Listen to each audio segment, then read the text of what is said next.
আচ্ছা, আমরা যে প্রতিদিন এত সিদ্ধান্ত নিই, কোনটা ঠিক কোনটা ভুল, এই যে একটা বোধ, এটা আসলে আসে কোত্থেকে? আমাদের জীবনটাকে চালায় কোন নিয়মগুলো? চলেন আজ সেই অদৃশ্য নিয়মকানুনের গভীরে একটু আসি।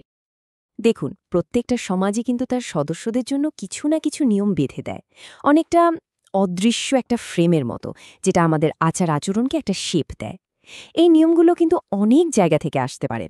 ধরুন, একদম ছোটবেলায় পরিবার থেকে পাওয়া শিক্ষা, আবার ধরুন রাষ্ট্রের বানানো বড় বড় আইন কানুন, সবকিছুই এর মধ্যে পড়ে। তো আমাদের আজকের যাত্রাপথটা আমরা শুরু করব একদম সহজ সাদামাটা গল্প দিয়ে, আর সেখান থেকে আস্তে আস্তে যাব জটিল আইনি ব্যবস্থার দিকে। দেখব এই দুটো দুনিয়া কিভাবে আমাদের জীবনকে নিয়ন্ত্রণ করে। আচ্ছা, ঠিক ভুল বোঝার সবচেয়ে পুরনো আর সহজ উপায়টা কি বলুন তো? গল্প। একদম ঠিক। ছোটবেলায় আমরা যে কত গল্প শুনি, তাই না? ওই গল্পগুলোই কিন্তু আমাদের মনে নৈতিকতার প্রথম বীজটা বুনে দেয়। শুধু গল্পই না, এর পাশাপাশি আধ্যাত্মিক শিক্ষাও কিন্তু আমাদের ভেতরে একটা, বলা যায়, একটা মোরাল কম্পাস বা দিক নির্দেশক তৈরি করে। যেমন ধরুন খুশু খুজুয়ের মতো বই। এগুলো আমাদের শেখায় যে প্রার্থনার মাধ্যমে কিভাবে আত্মশুদ্ধি করা যায়, আর এই আত্মশুদ্ধিই তো আমাদের ঠিক পথে চলতে সাহায্য করে। গল্পের মাধ্যমে জ্ঞান বইটাতে একটা দারুণ ঘটনা আছে। ভাবুন তো, একজন সাধারণ সৈনিক বিশাল ধনসম্পদ পেয়েও সেটা ফিরিয়ে দিচ্ছেন। কেন? শুধুমাত্র তার সৃষ্টিকর্তার প্রতি গভীর বিশ্বাসের কারণে। এই একটা ঘটনা থেকে কিন্তু পরিষ্কার বোঝা যায় ব্যক্তিগত বিশ্বাস আর নৈতিকতা, এই দুটো জিনিস কতটা ওতপ্রোতভাবে জড়িত। হ্যাঁ, ব্যক্তিগত নৈতিকতা অবশ্যই খুব জরুরি। কিন্তু এখানে একটা বড় প্রশ্ন চলে আসে। একজনের সততা দিয়ে কি একটা আস্ত সমাজ চলতে পারে? মানে, এই যে ব্যক্তিগত ভালো-মন্দ বোধ, এটা কি সবার জন্য একটা কমন সিস্টেমে আনা যায় কিভাবে? এটাই কিন্তু আসল চ্যালেঞ্জ। আর এটাই হলো মিলিয়ন ডলার কোয়েশ্চেন, তাই না? একজন সৎ মানুষ দিয়ে তো আর পুরো দেশ চালানো সম্ভব না। এর জন্য দরকার একটা গোছানো ফর্মাল সিস্টেম, এমন একটা ব্যবস্থা যা সবার জন্য সমান। আর ঠিক এই জায়গাটা থেকে জন্ম হয় আইন কানুনের, বিধিবদ্ধ নিয়মের। ইতিহাসে যদি আমরা তাকাই, দেখব এই সমস্যার একটা ইন্টারেস্টিং সমাধান দেওয়ার চেষ্টা করা হয়েছিল। আর সেটা হলো ইসলামিক আইনশাস্ত্র বা ফিকা। এটা আসলে কি? এটা ছিল নৈতিক জীবনযাপনের জন্য একটা গোছানো, একটা স্কলারলি ফ্রেমওয়ার্ক তৈরির চেষ্টা। চলেন বিষয়টা একটু তলিয়ে দেখা যাক। দেখুন, শিক্ষায় কিন্তু কোনো মন গড়া নিয়মকানুনের ব্যাপার না, একদমই না। এটা একটা গভীর জ্ঞান চর্চার ঐতিহ্য।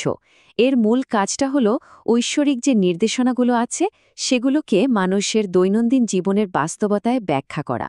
এজন্যই কিন্তু একে এক ধরনের ইন্টারপ্রিটেশনের সায়েন্স বা ব্যাখ্যার বিজ্ঞানও বলা হয়।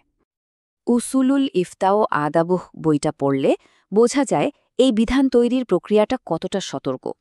আলেমরা প্রথমে দেখেন কুরআন, তারপর সুন্নাহ।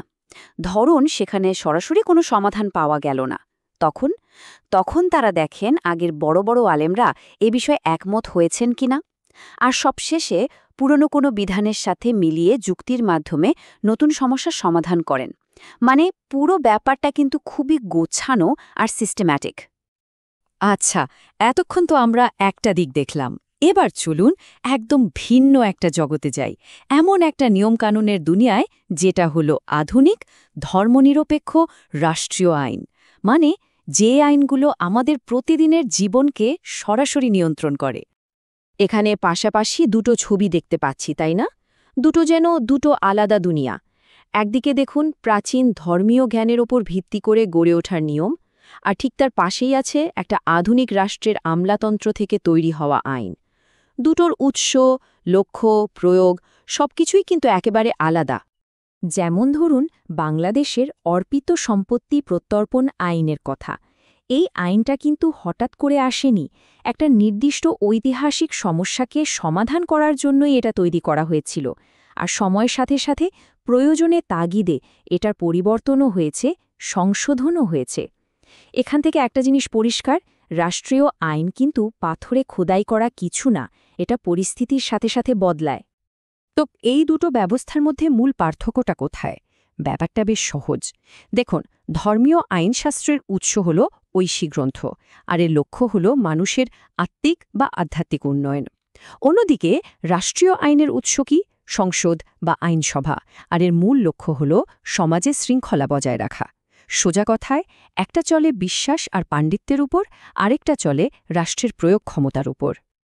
তাহলে এতক্ষণের আলোচনা থেকে আমরা কোথায় এসে দাঁড়ালাম?